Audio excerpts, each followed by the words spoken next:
inakava uso. Inafunika uso. Morning, boss. Okay.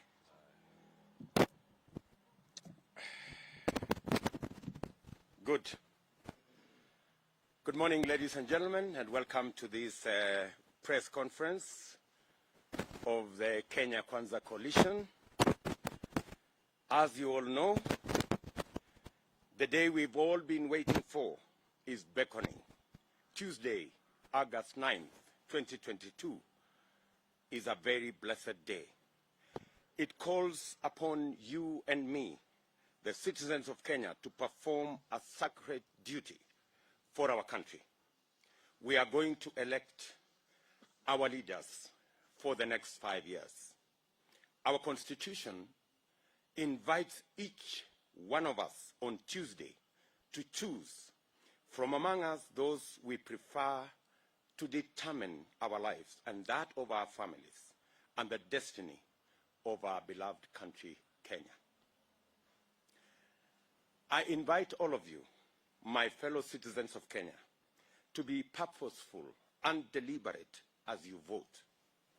Do not take chances with that hallowed ballot paper.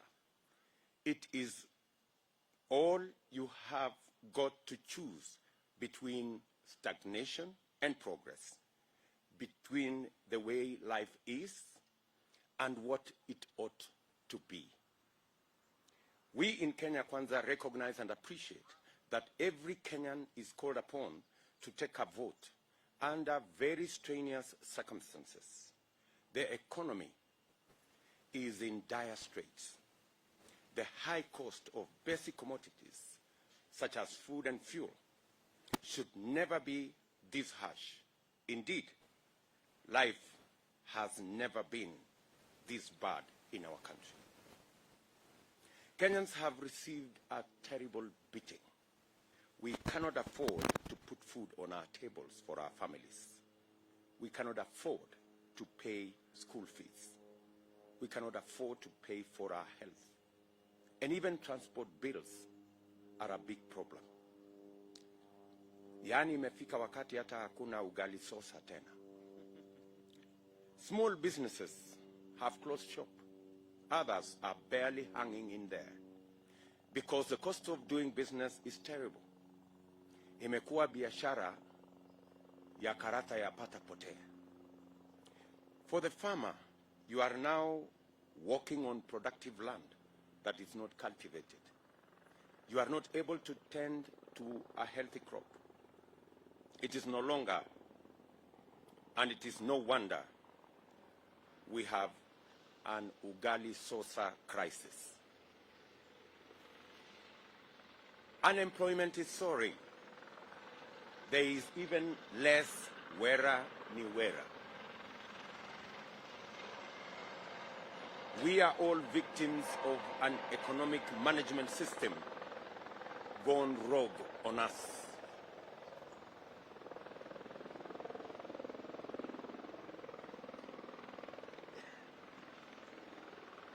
Let's allow that noise to go down.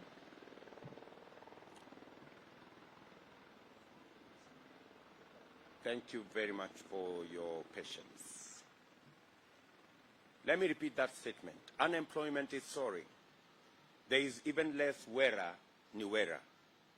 We are all victims of an economic management system gone rogue on us. But don't despair. It is times like this that we must suspend our fear of the unknown, the predictions of Armageddon. It is time to have the courage to say no to anything that threatens our humanity, civility, and decency. We may suffer today, but never lose sight of remaining Kenyan and correcting the wrongs.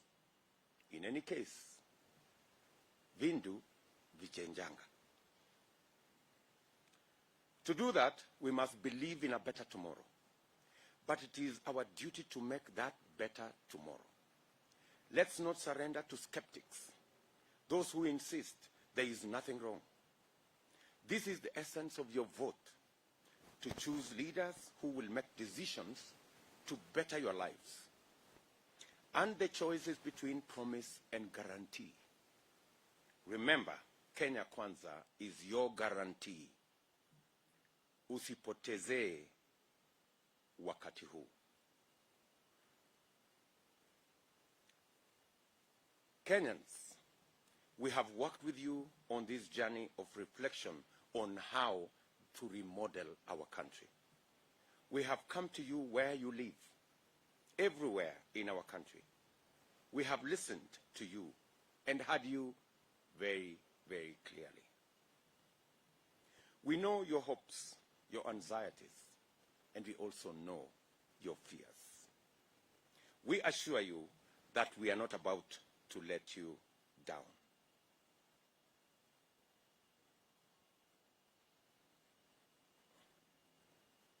Sorry.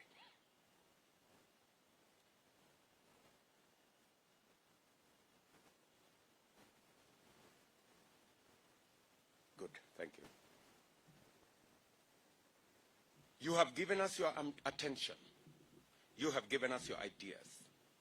And you have given us your support. It's time to put a signature to all that contribution by voting for Kenya Kwanza. In the socio-economic forums that we held together, you recounted your pain and reasons why. You told us what you want done to heal your destroyed lives. We have together agreed on the Kenya Women's Charter, the Youth Charter, the Charter for the people living with disability, and charters on education and health sectors, among others. In the education sector, we have agreed to remove the hiccups, and we have agreed on affirmative action for Kenyan women and people living with disability. We have agreed on and signed county economic charters. We have developed an authentic, homegrown Kenya country plan from these charters. We thank the legendary Mama Mboga, Boda Boda, shoe shiner, saloonist, farmer, fisherman, hawker, and construction worker for this great achievement. You gave us a template from which we are going to deliver better living for all Kenyans. This is what gives us the confidence that we are together on the wishes and hopes of the majority of the people of Kenya. We have agreed that from day one in office, our work will be, among other things, to tackle the punitive cost of living so that each and every one of us can afford to go about their lives. We have agreed to reduce the cost of doing business so that industry can thrive, opportunity can abound, and opportunity for employment can be a reality. We have agreed to tackle runaway corruption, including state capture, budgeted corruption, and financial wastage. We have agreed that we will guarantee universal health coverage for all Kenyans, where each and one of us will have a cover, and the public hospitals will be stocked, and necessary equipment and medicines will be available.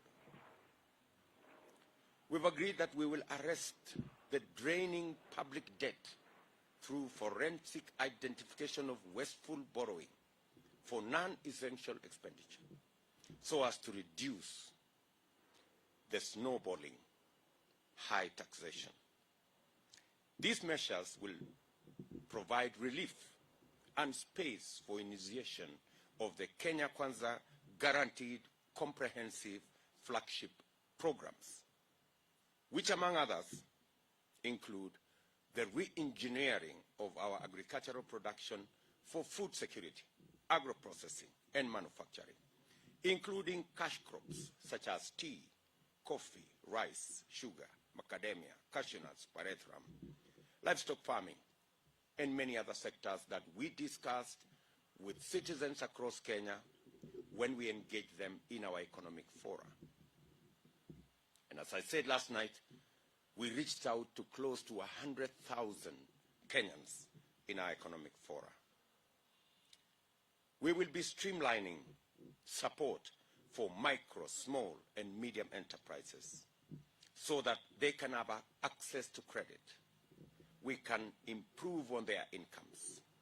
We can create additional jobs, and credit will be available to as many as the 10 million people in the micro and small enterprise space. We will be investing in infrastructure, including labor-intensive infrastructure in housing, both as a stimulus package, economic stimulus package, and for matters of social protection, and making sure that every citizen has access to what the Constitution envisages. We will be rolling out our digital superhighway for the empowerment of every citizen with information, with opportunity, with business opportunity that's available in the information and digital space. Put together, these interventions will bring down the cost of living, eradicate hunger, create job opportunities, expand the tax base, improve foreign exchange balance, and give us inclusive growth.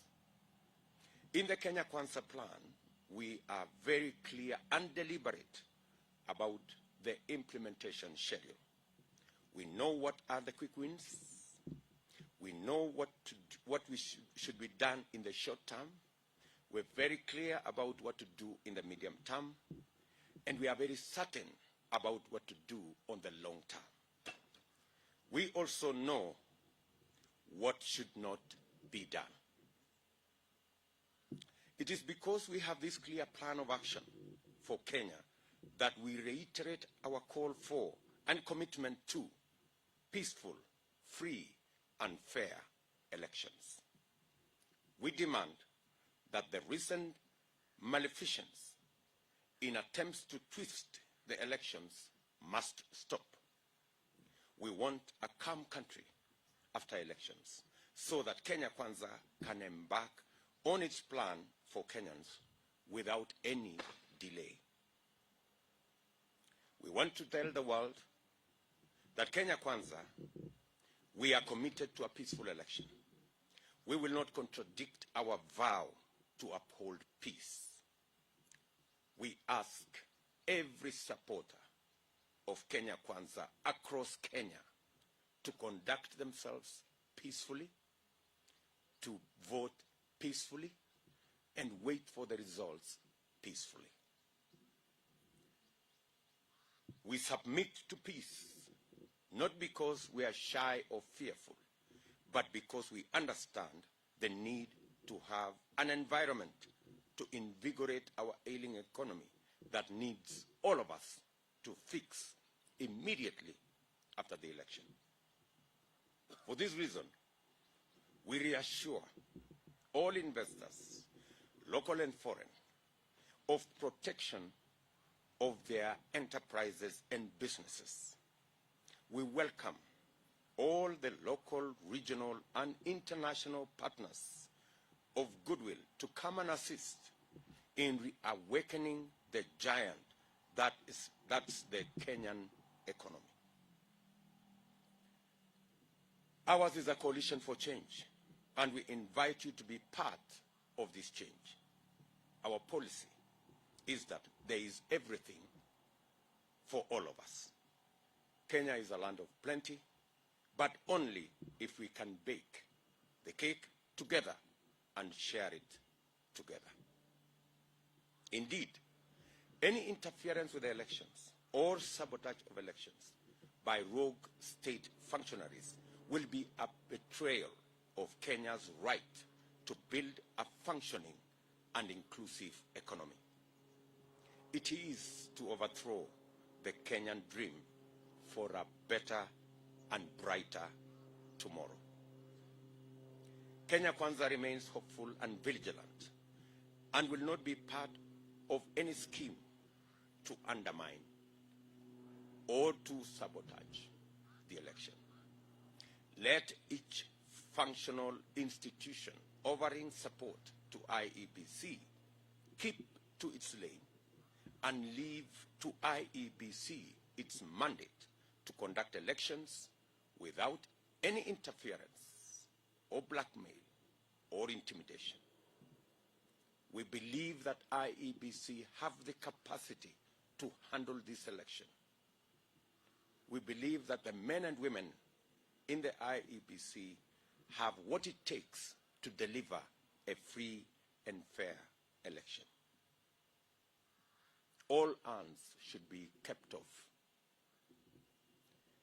We appeal to Kenyans to turn out in large numbers to exercise their right of political participation.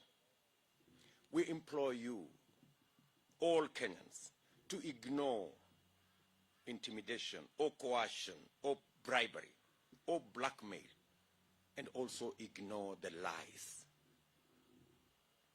Don't buy into fear. Vote for mabadiliko ya uchumi, kazi ni kazi, na pesa mfukoni. Finally, we are indebted to Kenyans for their kindness. You have stood with us throughout this journey. You welcomed us in your homes, in your villages, in your markets, in your towns, without reservation. Your optimism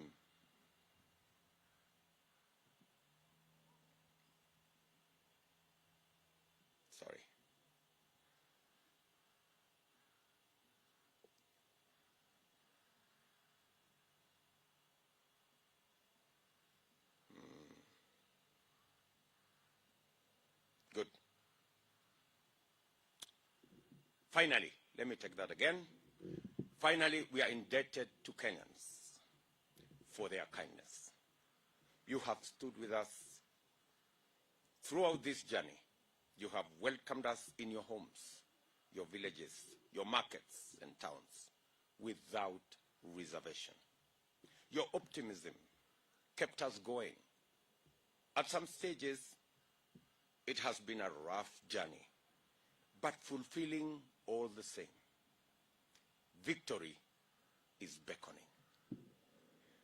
We also appreciate messages of goodwill from the Kenyan diaspora and international friends of Kenya. We urge you, wherever you are, to use your discretion to prevail against those bent on destabilizing our elections and our country. We are proud partners of Kenya Kwanza. We dearly hold on to our unwavering solidarity.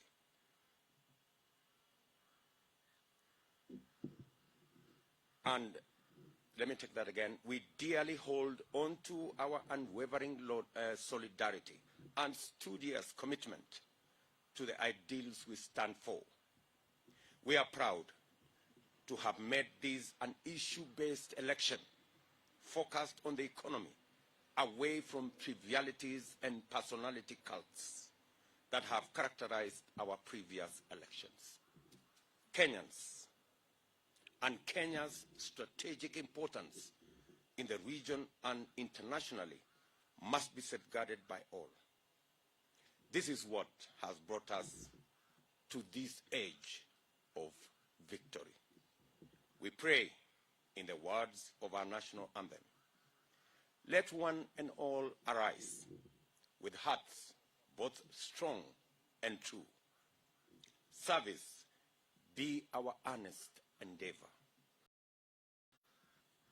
And a homeland of Kenya, heritage of splendor, firm may we stand to defend. Kenyans, dear Kenyans, see you on the other side of a victorious Tuesday. God bless you, and God bless our great country, Kenya. Thank you very much. This is our final statement and our final call to the people of Kenya. This is going to be a historic election. In many ways, it's going to be a historic election. This is going to be an election that is going to finally confirm that it is the people who hire and fire governments. The people of Kenya will, in this election, confirm their centrality of place in the Constitution, that it is the people. It is the people. It is not the system. It is not those in power. It is not the deep state. It is not everything else that we've been told all the years. It is the people. And in this election, the people of Kenya will confirm that it is them, the people of Kenya, ordinary as they may be, simple as they may be, that will hire the next government. We have confidence, we have faith in the people of Kenya. And we are proud that finally we made this election not about leaders, not about changing the Constitution, not about positions, not about sharing power, that we made this election about the people, their issues, the empowerment of the people, jobs for ordinary people, businesses for ordinary people. Finally, we are confident we got it right, that Kenya is about the 50+ million Kenyans. It's not about 2, 3, 5, 10 people. It's about the whole lot of us. We are very proud at the verge of this election. Finally, we have managed to relegate ethnicity to the back burner, to relegate division to the back burner. That today we stand together as the people of Kenya, irrespective of where we come from, irrespective of the spelling of our names, the faiths we profess. Today we stand together as the people of Kenya. And we have overcome the so-called system. We have overcome the so-called deep state. And the people of Kenya today stand tall. And Tuesday is going to be defining. Tuesday is going to be a great day. Kenyans will celebrate because finally they will discover the power of their vote. Thank you very much. I want to ask my brothers and sister who is here to make very brief remarks if anybody has. We are good? So let me leave it there. See you in the rally, and of course see you on the other side. Asanteni sana. Thank you very much. Yes?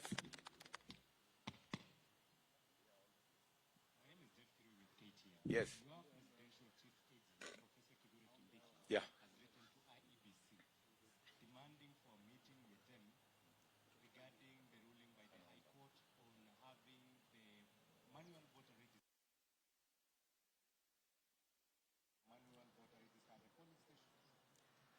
Those are, Jeff, those are administrative issues. Our chief agent has a job, and I think he's doing his job. We are ready for this election with a manual register, without a manual register, with whatever register. We are ready for this election, whatever the register, whether it is handwritten or typed or digital, whatever it is, we are ready for this election. Thank you very much. Okay.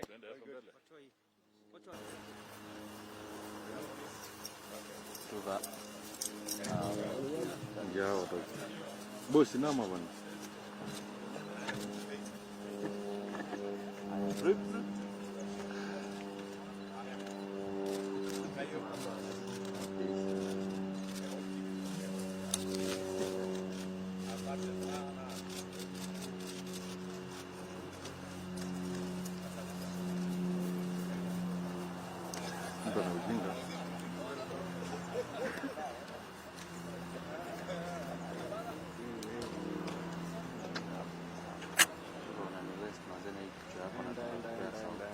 Anda.